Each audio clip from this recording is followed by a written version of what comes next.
Hola, ¿qué tal amigos? Bienvenidos a un nuevo video.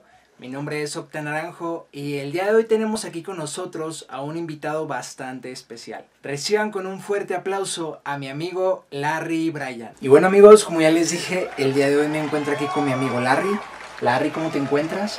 Muy bien, muchas gracias. Es un honor estar con todos ustedes, debido a que hoy hablaremos de un libro muy importante, muy interesante en la literatura del terror cósmico, que es En las montañas de la locura, de Howard Phillips Lovecraft. ¡Qué nombre! ¡Oh, tío! Espera, es que me dio comezón. Bueno. 2000 años más tarde. Howard Phillips Lovecraft es un libro sumamente interesante en muchos aspectos, los cuales analizaremos a lo largo de este video. Ahora cedo el uso de la palabra a mi amigo Octa para que les hable un poquito de este autor muy peculiar en este género. Gracias, Larry. Bueno, no mames.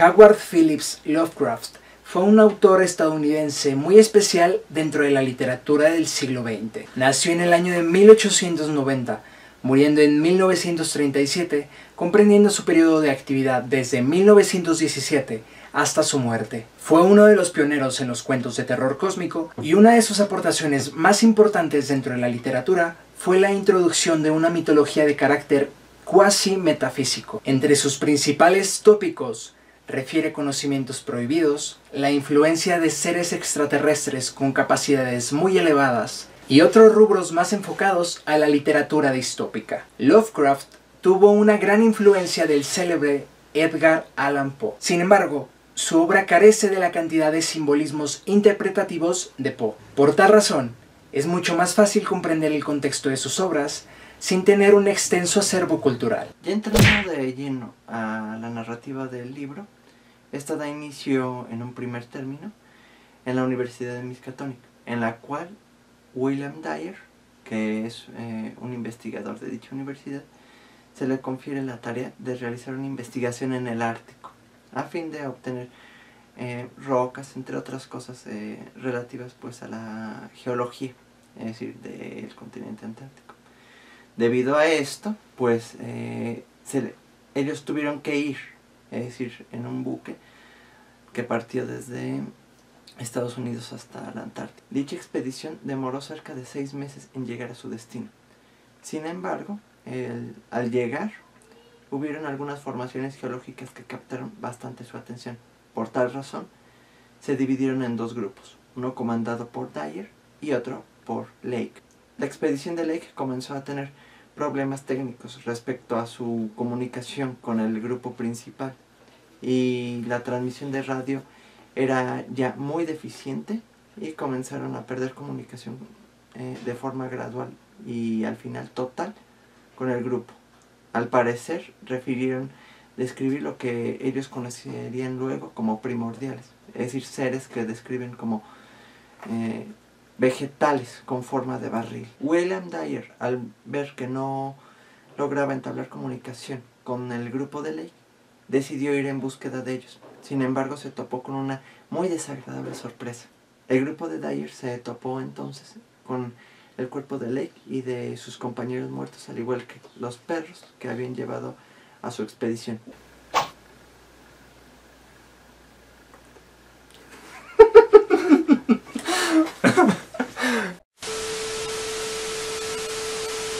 Faltaba entonces un cuerpo, es decir, de uno de sus compañeros y de uno de sus perros.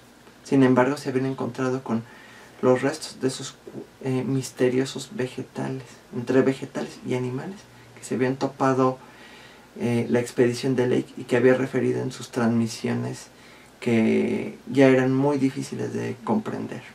Entonces Dyer determinó que, a fin de buscarlos de manera más eficiente, usaran los aeroplanos de los cuales disponían. Entonces se toparon con estructuras que captaron bastante la atención, debido a que eran demasiado anómalas para el clima ártico, debido a que a partir de una altura de cerca de 7000 metros ya no había nieve. Esto les extrañó demasiado, por lo cual decidieron aterrizar e indagar, ya que posiblemente ahí encontrarían el cadáver de su compañero, el cual había posiblemente fallecido. Al aterrizar se encontraron con que estas estructuras tenían similitud a estructuras que hubieran sido concebidas por vida humana.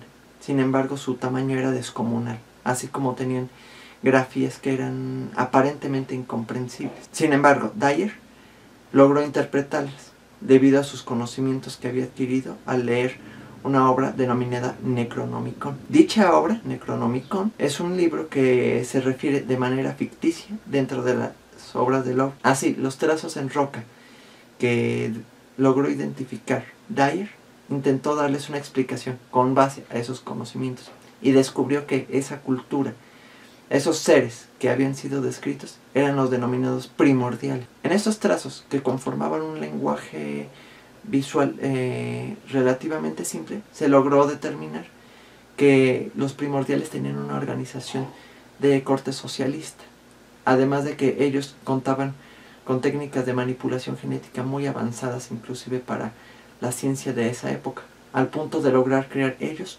unos seres que fueran sus esclavos, los cuales se denominaban Shoggoths. Sin embargo, se narra que en cierto punto, ciertos hijos de Cthulhu, es decir, una deidad de carácter muy poderoso, entre los primordiales y Cthulhu hubo una confrontación, por lo cual Cthulhu envió a, pudiera decirse, hijos suyos, no precisamente hijos, sino semillas de él. En esta guerra, los primordiales ganaron, debido a que hubo ciertas ventajas tácticas que les permitieron sobreponerse sobre... Tiempo después, hubo un golpe de estado por parte de los Shoggoths, debido a que por el hecho de ser esclavos, es decir, estos se inconformaron contra la organización social de los primordiales. De nueva cuenta, los primordiales ganaron esta confrontación.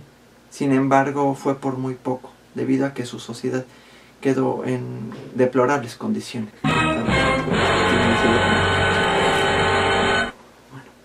Después de esos sucesos, previamente narrados, continuaron con su exploración, debido a que ya el tiempo era muy insuficiente como para continuar interpretando estos grafismos, por lo cual en esta exploración ahora sí encontraron el cadáver de su compañero, al igual que el del perro restante, y al poco tiempo pues empezaron a topar con seres muy extraños, que en un primer momento pues sí les causaron demasiada impresión, tales como pingüinos gigantes, es decir, que al parecer eran ciegos y que debido a pues el entorno tan oscuro en el cual se encontraban, pues prescindían de la vista, es decir, en ese caso ya sobrevivían mediante el uso de sus demás sentidos.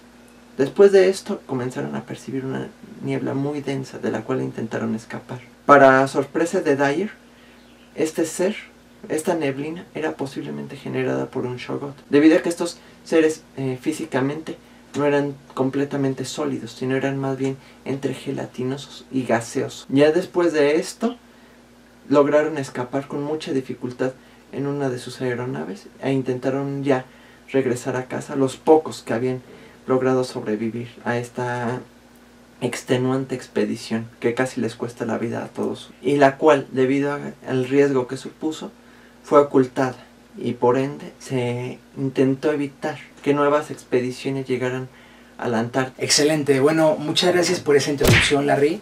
Ahora nos gustaría un poquito que nos contaras cuál ha sido tu opinión general acerca del libro, cuáles son tus impresiones generales, cuál es la idea, cuál es la opinión que tienes. Bueno, personalmente me parece un libro muy interesante, muy bien redactado. Sin embargo, existen ciertas discrepancias dentro de su desarrollo. Es decir, en el caso de las descripciones, es decir, se logra una interpretación demasiado buena como para que fuera factible dentro de un contexto como el que se narra en esta obra, debido a que por el hecho de la angustia en la cual están, es muy difícil el lograr procesar de una manera tan limpia, tan pura, la información que les está llegando.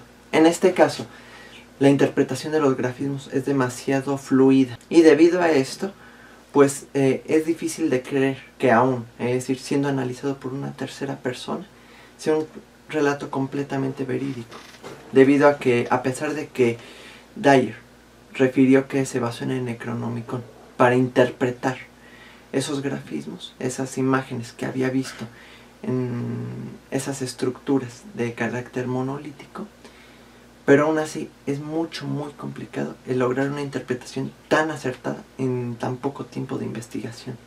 Además de que como la narración se hace en primera persona por parte de Dyer, es muy difícil determinar qué tan certera sea su interpretación de lo que realmente vivió. Esto se debe, como mencioné antes, a que la misma angustia, el mismo estrés que estaba generando la situación de tanto buscar a su otro compañero como en un momento dado, además de haber sido perseguidos por un Shoggoth que ellos refirieron haber sido una presencia sumamente pesada para ellos, muy traumática, pues es muy difícil es muy difícil que resulte factible que aún fuera completamente verídico, aún dentro de una obra literaria, el que se pudiera interpretar que su visión era realmente correcta, que su perspectiva era acertada. Fuera de eso, desde el punto de vista literario, realmente su estructura pues es bastante buena, muy descriptiva. De hecho es de los libros que, a pesar de no contar con una trama tan compleja, pero aún así su descripción es bastante detallada. Es decir, excelente. Y bueno, eso ha sido todo, amigos. Como pueden ver, esta ha sido una breve reseña acerca del libro Las montañas de la locura del escritor H.P. Lovecraft. Para todos los que deseen comprarlo, dejaré el enlace en donde pueden hacerlo en la descripción de este video. Y bueno, sin más que agregar, yo me despido. Agradezco la presencia aquí de mi amigo Larry.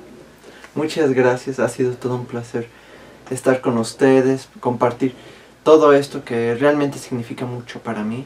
Es decir, y sí les recomiendo muchísimo este libro. Es decir, si bien no es tan apegado a los hechos, pero aún así es una obra literaria exquisita. Es decir, lo que yo pude contarles no es más que una muy breve reseña de lo que es este interesantísimo libro. Este libro logra lo que muy pocos hacen, que es introducir al lector de una manera muy profunda en la sensación de los personajes. En este caso, de William Dyer. Sería todo por mi parte y hasta luego. Muchas gracias. Ahora, en relación a la narrativa del libro...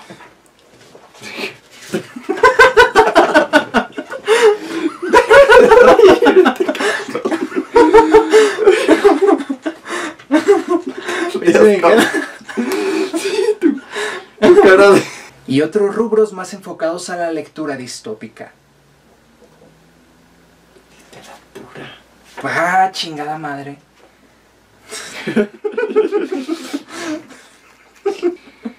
Pero ya cuando estamos aquí, cuesta uno en la mitad de lo